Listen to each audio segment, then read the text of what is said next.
જો અહીંયા શું ખાઈ શકે, શું ના ખાઈ શકે. બાળક છે એ શું ખાઈ શકે, તો કે દૂધ, ખીચડી એવું પોચું હોય એ ખાઈ શકે, બરાબર. લિક્વિડ જેવું છે એ.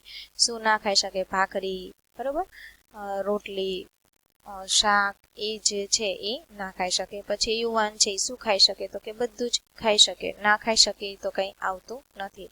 વૃદ્ધ છે તો એ શું ખાઈ શકે, તો કે પોચી વસ્તુ, દાખલા તરીકે શાક, ખીચડી, ભાખરી, બરાબર, એવું ખાઈ શકે. પણ ચણા છે, પછી મકાઈ છે, એવી જે કઠણ જે વસ્તુ હોય છે એ લોકો ખાઈ શકતા નથી. તો એ તમારે નામ અહીંયા લખવાના છે. પછી છે આપણે શું ખાઈ શકીએ, શું ના ખાઈ શકીએ તેના વિશે જોયું. તો આપણે બધું જ કાયમ ખાઈ શકતા નથી મિત્રો, બરાબર. આપણે બધું છે એ કાયમ ખાઈ શકતા નથી. યુવાન હોય ત્યારે આપણે બધું જ ખાઈ શકીએ છીએ, પણ જ્યારે વૃદ્ધ થાય છે ત્યારે આપણે બધું ખાઈ શકતા નથી. અમુક વસ્તુ ભાવતી હોય તો પણ આપણે એને રાખી દેવી પડે છે, આપણે ખાઈ શકતા નથી, બરાબર. ત્યારબાદ છે કે ચાલો આપણે જે વસ્તુઓ ખાઈ શકીએ તેના વિશે વાત કરીએ. તો કે ભાવતી વસ્તુ ઉપર તમારે ગોળ કરવાનું છે મિત્રો. ભાત છે તો ભાત ભાવે તમને, તો એના ઉપર ગોળ કરવાનું. ઘઉં છે, ઘઉં ભાવે. જવ કદાચ ન ભાવે. ચણા ભાવે, મકાઈ ભાવે, બરાબર. બાજરી જો તમને ભાવતી હોય તો ગોળ કરો, ન ભાવતી હોય તો નહીં કરવાની. સાબુદાણા, બરાબર, ભાવે તો ભાવતું હોય તો શું કરી દેવાનું, ગોળ કરી દેવાનું. ન ભાવતું હોય તો નહીં કરવાનું. નાગલી, બરાબર, ભાવતી હોય તો ગોળ, ન ભાવતી હોય તો નહીં કરવાનું. તો આવી રીતે, બરાબર. ખોરાક ખાવાથી આપણને મિત્રો શું થાય, બરાબર, તો આપણું સ્વાસ્થ્ય કેવું રહે, સારું, આપણે કામ કરી શકીએ, આપણા શરીરની વૃદ્ધિ થાય છે, બરાબર. ત્યારબાદ છે આપણો મોટા ભાગનો ખોરાક વિવિધ વસ્તુઓનો બનેલો છે. કઈ વસ્તુ કઈ જગ્યાએ સરળતાથી ઉગી શકે છે તેના આધારે અલગ અલગ વસ્તુઓ વિવિધ વિસ્તારમાં ખવાય છે, બરાબર. કે કઈ જગ્યાએ કઈ વસ્તુઓ બધા વિસ્તારમાં એક સરખી ન થાય, ક્યાં આપલે થતી હોય, બરાબર. અગાઉ જણાવેલ વાનગીઓ વધારે ક્યાં જમવામાં આવે છે તે લખવાની છે. અગાઉ અહીંયા જણાવી છે આપણને વાનગી કે આ ક્યાં જમવામાં વધારે આવે છે, બરાબર. ઘરે, કદાચ પ્રસંગ હોય ત્યાં, બરાબર. પણ પ્રસંગમાં તો આ બધું ન હોય, પણ ઘરે આપણે જમી શકીએ, બરાબર. ત્યારબાદ છે આપણે સરખી વસ્તુઓ જુદા જુદા પ્રકારની વાનગી બનાવવામાં પણ ઉપયોગ કરીએ છીએ. શું કીધી છે કે એક જ વસ્તુમાંથી આપણે જુદા જુદા પ્રકારની વાનગી બનાવીએ છીએ. અહીંયા આપણને ઉદાહરણ આપ્યા છે કે ચોખા અને ઘઉંમાંથી બનાવી શકાય તે બધી વાનગીના નામ લખવાના છે. વસ્તુ એક છે મિત્રો, પણ અંદરથી જુદી જુદી આપણે વાનગીઓ એમાંથી બનાવી શકાય છે. તો ઘઉંમાંથી રોટલી બનાવી શકાય, પછી ભાખરી બનાવી શકાય, શીરો બનાવી શકાય, ઘઉંના પાપડ બનાવી શકાય, બરાબર. આવી રીતે જુદી જુદી આપણે વાનગીઓ બનાવી શકીએ. આલુ પરોઠા ઘઉંની રોટલીમાંથી જ બનાવી શકાય ને, આલુ પરોઠા બનાવી શકાય. ત્યારબાદ છે ચોખા. તો ચોખામાંથી મિત્રો પણ વિવિધ વાનગીઓ બની શકાય. દાખલા તરીકે પુલાવ છે, બરાબર. પછી ભાત, ત્યારબાદ ઈડલી, ઢોસા, ચોખાના પાપડ, આ બધું શેમાંથી આપણે બનાવી શકીએ, ચોખામાંથી જ બનાવી શકીએ. તમે કેટલીક વસ્તુઓ લખી શકો, તમે આમાંથી કેટલી વસ્તુઓ લખી શકો છો, બરાબર. આ જ રીતે વિવિધ કઠોળ, શાકભાજી, ફળ, માંસ વગેરે જુદી જુદી વસ્તુઓ જમવામાં લેવાય છે. લોકોની પસંદ અને નાપસંદ અલગ હોય છે. ચાલો આપણે તે વિશે વાત કરીએ, બરાબર. બધા લોકોને એક જ વસ્તુ ભાવે, સરખી ભાવે એવું નથી હોતું, બરાબર. બધાને જુદું જુદું ભાવતું હોય. તો કે વિચારો અને લખો. તમને જમવામાં પસંદ અને નાપસંદ હોય તેવી 3 વાનગીઓના નામ લખવાના છે. તો મિત્રો અહીંયા તમારે તમારી પસંદગીનું લખવાનું છે કે તમને કઈ વાનગી વધુ પસંદ છે, તો એ 3 વાનગીઓના નામ તમારે લખવાના છે. અને તમને કઈ 3 વાનગી વધારે પસંદ નથી કે તમને ગમતી ન હોય ખાવી, એના નામ અહીંયા લખવાના છે, બરોબર. એ તો તમારી જાતે તમારે લખવાના રહેશે. પછી છે વિચારો અને કહો.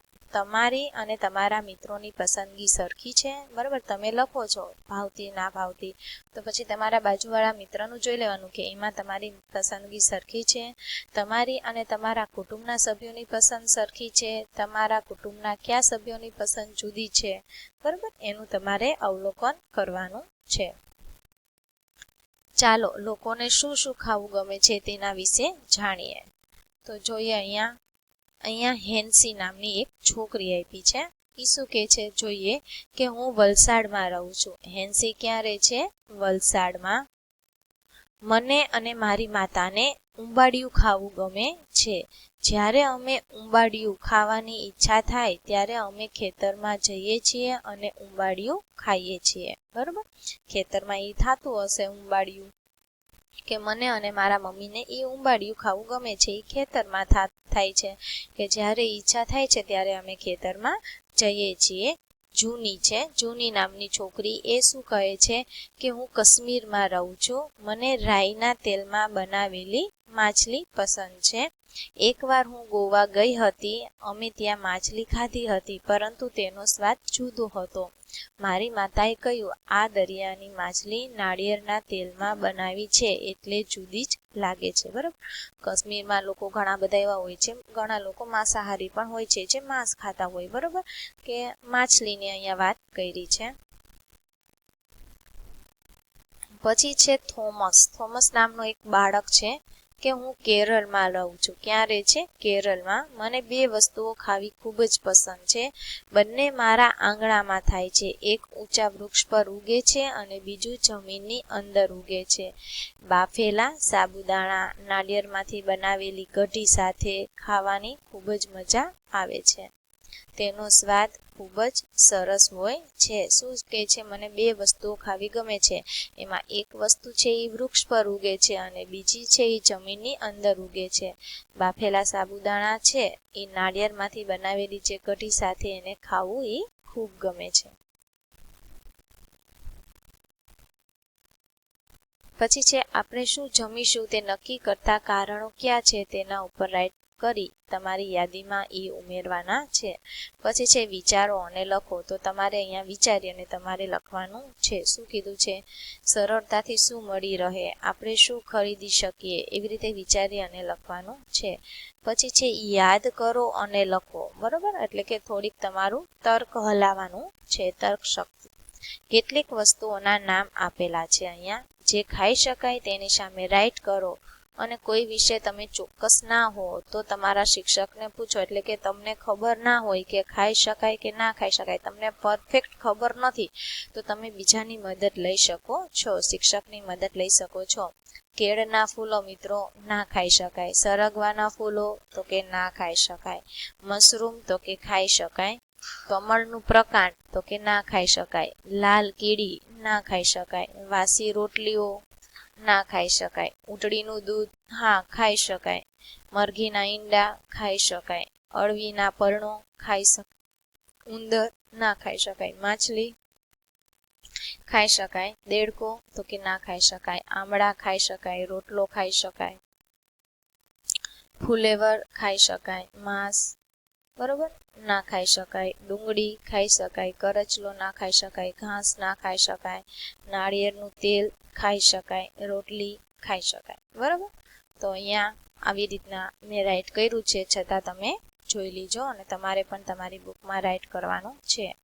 એવી વસ્તુઓના નામ લખો કે જે તમે ક્યારેય ખાધી ન હોય પરંતુ ખાવા તમે ઈચ્છતા હોય. બરાબર, એવી વસ્તુ હોય તમે ખાલી નામ સાંભળ્યું હોય, તમે એમ થાય કે મારે ખાવું છે, બરાબર, પણ ક્યારેય તમે ખાધી નથી, તો તમારે એ વસ્તુઓના નામ અહીં બોક્સમાં લખવાના છે. તો અહીંયા આ એકમ મિત્રો પૂરો થાય છે. છઠ્ઠો એકમ હતો. કયો હતો એકમ? તો કે ખાધા વિના ન ચાલે. બરાબર મિત્રો, તો કે જો કોઈ પણ વ્યક્તિ હોય તો એના પહેલા તો શું હોવું જોઈએ? ખોરાક હોવો જોઈએ. જો ખોરાક સારો તો તંદુરસ્તી સારી. તો આપણે બધા જ પ્રકારનો ખોરાક, બધા જ પ્રકારના શાક, કારેલાથી માંડી અને બટેટા સુધી, કારેલાનું, બટેટાનું, રીંગણનું, ભીંડાનું, ગુવારનું, બધા જ શાક ખાવા જોઈએ. બધા જ કઠોળ પણ ખાવા જોઈએ. એકલા કઠોળે ન ખાવા જોઈએ, એકલા શાક પણ ન ખાવા જોઈએ. ફ્રૂટ, શાક, કઠોળ બધુંય ખાવું જોઈએ. અને દૂધ તો પેલા, કેમ કે દૂધમાં ખૂબ જ પોષક તત્વો હોય છે. બરોબર, દૂધ પીવું જોઈએ. તો આવી રીતે મિત્રો આપણે આ એકમમાં ભણ્યા કે ખાધા વિના ન ચાલે. તમને શું ખાવું ગમે, તમને શું ભાવે, શેમાંથી શું શું બનાવી શકાય, ઘણી બધી આપણે જાણકારી મળી. બરોબર, તો આશા રાખું છું મિત્રો કે આ એકમ તમને સમજાઈ ગયો હશે. તો આમાં જે લખવાનું છે મિત્રો, બરોબર, તમારી જાતે વિચારીને કે પ્રશ્નો કે આવી રીતના કોષ્ટકમાં રાઈટ કરવાનું, તો એ તમારે તમારી બુકમાં લખવાનું રહેશે. એ તમારું હોમવર્ક છે. તો અહીંયા મિત્રો હું આ એકમ પૂરો કરું છું. ફરીથી મળીશું નવા એકમમાં. અસ્તુ. જય હિન્દ, જય ભારત.